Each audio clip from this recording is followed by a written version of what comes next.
देश में आज छठवें चरण का मतदान हो रहा है। ऐसे में दिल्ली की 7 सीटों पर आज वोटिंग चल रहे हैं और दिल्ली में तमाम सारे जो राजनेता हैं आज अपने मत का प्रयोग किए हैं, जिसमें राष्ट्रपति के साथ साथ उपराष्ट्रपति और तमाम सारी कई हस्तियों ने अपने मत का प्रयोग किया। मत के बाद इन हस्तियों ने जनता से क्या कुछ कहा, उसे आप सुने। दुनिया के लिए अजूबा है, कितनी संख्या में लोग मत करते हैं। मताधिकार दायित्व भी है, ताकत भी है। भारत विश्व का सबसे ज्वलंत, सक्रिय, प्रभावी लोकतंत्र है। दुनिया के लिए हम लोग जो है अभी वोट किए हैं, तो आप देख रहे हैं कि मैं इस बूथ में फर्स्ट मेल वोटर हूं। अब ये मतदान जो होता है, हम तो चाहते हैं कि भारी संख्या में आज वोट पड़े, क्योंकि ये देश के लिए एक बहुत बड़ा निर्णय का समय है और मुझे पूरा विश्वास है कि देश जो है, दिल्ली के वोटर भी विकसित भारत और मोदी सरकार को एक बार और वोट देंगे और एक बार और मोदी सरकार वापस आएगी। Thank you.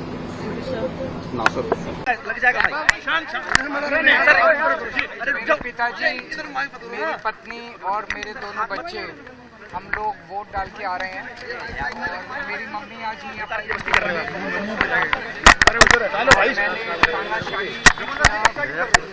के खिलाफ और मैं जनता से, सभी लोगों से, वोटर से अपील करना चाहता हूं कि गर्मी बहुत है, फिर भी घर में ना बैठें, वोट जरूर डालें, अपने मत का अधिकार जरूर इस्तेमाल करें और तानाशाही के खिलाफ सब लोग क्या कहेंगे? दिल्ली के माहौल क्या है? क्या कहेंगे दिल्ली के माहौल? मैं समझता हूं कि बहुत भारी संख्या में लोग तानाशाही, महंगाई और बेरोजगारी के खिलाफ वोट डाल रहे हैं, क्योंकि लोग बहुत वोट डालने आए हैं, क्या कहना चाहेंगे अपने कॉन्स्टिट्यूएंसी का? देखिए, मैं अभी अपना वोट डाल के आ रही हूँ और मैं सभी दिल्ली वालों से अपील करना चाहूंगी कि वो भी आएं, अपना वोट डालें, महंगाई के खिलाफ अपना वोट डालें, बेरोजगारी के खिलाफ अपना वोट डालें, तानाशाही के खिलाफ अपना वोट डालें और जिस तरह से एक एक करके देश में विपक्ष के नेताओं को जेल में डाला जा रहा है, उसके खिलाफ अपना वोट डालें। कल आपने आईजी पे आरोप लगाया था। ऐसे मुद्दे हैं जो पहली बार मोदी जी ने देश के लोगों की सुविधाओं के लिए किए हैं। मुझे इस बात का खुशी है कि कांग्रेस के समय के अंदर रेलवे के फाटक के ऊपर 3-3 घंटे तक लोग फंसे रहते थे जाम के अंदर। इन 10 वर्षों के अंदर नरेंद्र मोदी जी ने आम व्यक्ति को निजात देने का काम किया है। अंडरपास बन गए, ओवर ब्रिज बन गए। ये पहली बार हुआ है कि कितनी गति से देश बदला है और लोगों को 1 मिनट भी कहीं खड़ा नहीं रहना पड़ता। सीधे के सीधे आते हैं, चले जाते हैं, नहीं तो फाटक के ऊपर ही खड़े रहते थे। रोड का इंफ्रास्ट्रक्चर अगर आप देखें, मेरे यहाँ से अगर नारायणगढ़ से हम चलें, बम्बे जाने के लिए 40-45 घंटा लगता था, अब आप 16-17 घंटे में बम्बे पहुंच रहे हैं। ये गजब का अगर रोड का इंफ्रास्ट्रक्चर दिया है पूरे देश के अंदर, इन 10 वर्षों में मोदी जी ने दिया है। इसका लाभ भी लोगों को मिल रहा है। जहां 45 घंटे लोग चलते थे गाड़ी लेकर के और सड़कों की हालत खराब थी, आज एक्सप्रेसवे मिल रहे हैं और 15-16 घंटे में बम्बे पहुंच जाता है व्यक्ति। किसानों के लिए आदरणीय नरेंद्र मोदी जी ने प्रधानमंत्री किसान सम्मान निधि दी, प्रधानमंत्री फसल बीमा दिया, एमएसपी लगातार बढ़ा करके दिया, प्रधानमंत्री कृषि सिंचाई योजना के माध्यम से उसकी पैदावार बढ़ाने का काम इन 10 वर्षों के अंदर किया, उसको भी खरीदने का काम किया। भावांतर भरपाई हमारे हरियाणा के अंदर दी। किसानों को मजबूती से जो कदम मोदी जी ने उठाए हैं, आज तक सरकार ने किसी ने बिल्कुल डाल रहे हैं, बड़ी संख्या में डाल रहे हैं। बहुत 10 की 10 बड़े मार्जिन से जीत रहे हैं। 4 तारीख को रिजल्ट आएगा, बड़े मार्जिन। अंडर करंट है और लोगों में ये बहुत ही भावना है कि हमारी बात नहीं हुई है। भाजपा के जितने भी नेता हैं वो इधर उधर की बातें करते हैं। जो मेन मुद्दे हैं, बेरोजगारी और महंगाई, उसके बारे में कोई चर्चा नहीं हो रही है और लोग उब चुके हैं। लोगों की बहुत समस्याओं का सामना कर रहे हैं रोज। इंडिया गठबंधन के समर्थन में सबसे बड़ा मुद्दा क्या काम कर रहा है प्रियंका जी? कि हम सिर्फ जनता के मुद्दों पर बात कर रहे हैं शुरू से। हम सिर्फ जनता के मुद्दों पे पूरा प्रचार कर रहे हैं, पूरा हमारा मैनिफेस्टो है, सब जनता के मुद्दों पे है, यही चल रहा है हमारे, क्योंकि जनता यही चाहती है। आज लोकतंत्र का बहुत ही ज़्यादा महत्वपूर्ण दिवस है। मैं सबसे अपील करती हूँ ज़रूर बाहर आकर अपनी वोट डालें, और ख़ासकर मैं महिलाओं से अपील करती हूँ कि वो अपना बहुकीमती वोट ज़रूर डालें। इस देश में महिलाओं की भागीदारी राजनीति में बहुत ज़रूरी है। चुनौती होती है जो तीसरी बार मैदान में उतरता है, और दूसरी तरफ जो आपको चुनौती दे रहे हैं वो पहली बार इस क्षेत्र से है, एक बार बिहार से वो भी लड़ चुके हैं, दोनों लोगों का कनेक्शन बिहार से है। क्या कहना है, कैसा मुकाबला है इस बार? ये देखो, बिहार को बदनाम मत करो। बिहार भारत माता की जय वाला है, भारत के टुकड़े टुकड़े वाला नहीं हो सकता। ये जो वोट है ना, देश हित के लिए है। आज हर व्यक्ति देश हित में जा रहा है वोट करने, राष्ट्र हित में, और राष्ट्र हित में सब कोई नरेंद्र मोदी जी के साथ खड़ा है। दूसरे जो विपक्ष के लोग हैं ना, उन्होंने अपना परिचय दे दिया। आप सोचिए, जो भारत की सेना को गाली देने वाले लोग, जो घर घर से अफजल जैसे आतंकवादी निकालने की बात करते हैं, जो छत्तीसगढ़ में और कहीं जब नक्सलियों के साथ लड़ाई में हमारे अर्धसैनिक बल शहीद होते हैं, तो ये कन्हैया कुमार जैसे लोग उस पर जश्न मनाते हैं। वो चुनौती में हो सकते हैं। इस देश के लोगों के परिचय को सभी जानते हैं, और आज देश का प्रधानमंत्री चुनना है। दौड़ में सिर्फ नरेंद्र मोदी जी और लोगों के दिल में मोदी जी, इसलिए कोई अपना वोट इधर उधर दे करके खराब करेगा ही नहीं। वोट नरेंद्र मोदी जी को, वोट देश को, वोट कमल। मनोज जी, हाल के दिनों में जो घटनाएं हुई हैं दिल्ली में, खासतौर से अरविंद केजरीवाल के आवास पर जो घटना की एक रिपोर्ट आई, क्या कहना है आपका, कितना असर पड़ेगा इससे दिल्ली के चुनावों पर? जो अपने अहंकार और तानाशाही में भ्रष्टाचार करते हैं, भ्रष्टाचारियों को बचाने के लिए लड़ते हैं, और जो अपने घर में महिलाओं को पीटते हैं, आज दिल्ली की जनता वोट से उनको पीटे। महापर्व में आकर अपना योगदान अवश्य दीजिए।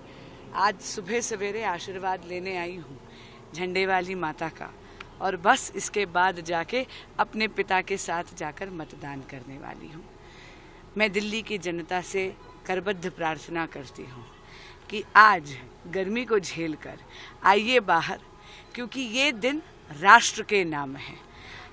ये चुनाव विकसित भारत का चुनाव है, ये चुनाव एक सशक्त भारत बनाने का चुनाव है। आइए और सबका साथ, सबका विकास, सबका विश्वास और सबका प्रयास, इस मूल मंत्र को आत्मसात कर एक प्रगतिशील भारत, एक विकसित भारत, एक सशक्त भारत के निर्माण के लिए अपना मतदान करिए। धन्यवाद। जबरदस्त उत्साह है। मतदान के पहले घंटे में ही मुझे लगता है कि भारी संख्या में वोटिंग टर्नआउट है, और ये टर्नआउट दिखा रहा है कि लोग जो है कहीं ना कहीं इस क्षेत्र में बदलाव चाहते हैं। शुरुआती घंटों में कुछ शिकायतें थी, कहीं पे जो है मशीन स्लो चल रहा था, कहीं मशीन काम ही नहीं कर रहा था। मैं उम्मीद करता हूं कि ईसीआई जो है जल्द से जल्द इसको रिजॉल्व कर देगी, और लोकतंत्र का यह महापर्व जो है उसमें भारी से भारी संख्या में लोग हिस्सा लेंगे और इस क्षेत्र में परिवर्तन होगा। भाजपा वाले अभी भी क्लेम करते हैं कि 400 पार, और कह रहे 300 सीटें जीत चुके हैं। बधाई हो उनको, तो जीत ही गए हैं तो घर में बैठ जाएं, टेबल लगा करके क्यों बाहर बैठे हुए हैं बूथों के। 400 पार एक्चुअली वो सीट की बात नहीं कर रहे हैं, पेट्रोल का दाम बता रहे हैं। और सर, कांग्रेस की 700 सीटें आ रही हैं दिल्ली में? कांग्रेस की नहीं, इंडिया अलायंस की आएगी। 4 आम आदमी पार्टी की आएगी, 3 कांग्रेस पार्टी की आएगी। गर्वपूर्ण विषय है मेरे लिए। जब पहली बार मैंने वोट डाला था तो फादर के साथ गया था, और आज फादर को साथ लेके आके, फादर इज नाउ 95 ईयर्स और 95 वर्ष की उनकी आयु है। उन्होंने मेरे साथ आज वोट डाला। मेरी वाइफ के साथ भी हम हैं, सब लोग, बेटी भी है, तो सब फैमिली में 3 जनरेशन में वोट हम लोग एक साथ डाले आज। ये बड़ा मेरे लिए गर्व का विषय है, और हर वोटर को पूरे कंट्री में जरूर वोट डालना चाहिए। यूथ को, हर किसी को वोट डालना, और इस बार हमने कोशिश भी बहुत किया कि इसको बहुत ही समावेशी बनाए। समावेशी यानी घर में अगर कोई जाना चाहता है, मैंने पिताजी से कहा कि आपका वोट घर में डलवा देंगे, बोलते नहीं मैं तो बूथ पे जाऊंगा। वहाँ जाने का एक उत्सव अलग ही है। तो सब लोग आएँ, सब लोग डालें। सभी PWDs के लिए भी व्यवस्था की है, यूथ के लिए भी बहुत की है। तो अब पूरी कंट्री में बहुत अच्छी वोटिंग हो रही है। यानी आप जम्मू कश्मीर देखिए कितनी अच्छी वोटिंग हो रही है, आप त्रिपुरा में देखिए, बंगाल में देखिए, हर जगह में, तमिलनाडु देखा आपने, केरला देखा, कर्नाटका देखा, आंध्रा, तेलंगाना, मध्य प्रदेश, राजस्थान में किस तरह से लोग सज धज के आए हुए थे। हमारी वेबसाइट पे फोटो देखिए, कितने खूबसूरत फोटोज हैं। तो सर आप खुश वोट डाल के भी बहुत खुश हैं फैमिली के साथ यहाँ आकर, और दूसरा ये मौका ऐसा है कि कल सुप्रीम कोर्ट ने भी बढ़िया डिसीजन दिया था इलेक्शन कमीशन के फेवर में नहीं बोलिए, मतलब जो सत्यता है उसको उन्होंने बोला। एक संशय का माहौल क्रिएट करने की कोशिश की जाती है। बताएंगे इसके बारे में सबको एक दिन जरूर, क्या प्ले है इसमें, क्यों ऐसा होता है, क्यों शंकाएं पैदा की जाती हैं, इसके बारे में एक दिन खुलासा करेंगे। और खुलासा करके सबको बताएंगे कि कैसे लोगों को गुमराह किया जाता है, कैसे हमें ऐसा लगता है कि इसकी वजह से तो शायद हमारी वोटिंग पे भी फर्क पड़ता है। लोगों के मन में शंका आ जाती है कि पता नहीं EVM ठीक है कि नहीं है, पता नहीं वोटिंग की लिस्ट ठीक है कि नहीं है, पता नहीं नंबर तो नहीं बढ़ा दिया वोटिंग का। इन सब का जवाब कल तो सुप्रीम कोर्ट ने दिया, माननीय उच्चतम न्यायालय ने, हम भी देंगे, लेकिन एक दिन जरूर देंगे। तो सर आप सुबह से फोन पे बिजी हैं, सारी जगह से रिपोर्ट ले रहे हैं, किस तरह की रिपोर्ट आ रही है देश भर में जहाँ जहाँ इस टाइम? बहुत उत्साह के साथ चुनाव हो रहा है सब जगह से, प्रतिशत भी अच्छा है, लाइनें भी अच्छी हैं, गर्मी है लेकिन उसके बावजूद बहुत अच्छी है। सो बहुत उत्साह है लोगों में, और पहले 5 चरण में भी बहुत उत्साह था। और सबसे बड़ी बात यह है कि लोग, कहीं हिंसा नहीं है, कहीं नहीं, आपने देखा होगा। और जो इंतजाम हमने किए हैं वो सब लोग उसकी सराहना कर रहे हैं। और इस बार तो डॉक्टर्स, ORS, पीने का पानी, पंखा, सब चीज़ लगाई। तो very happy feedback which is coming. It's a Orissa से, बंगाल से, बिहार से, सब जगह से पीसफुल वोटिंग चल रही है। और JNK में फिर इस बार हमें उम्मीद है कि जो पहले चरणों का ट्रेंड है वैली का, वो फिर से वैसा ही रहेगा।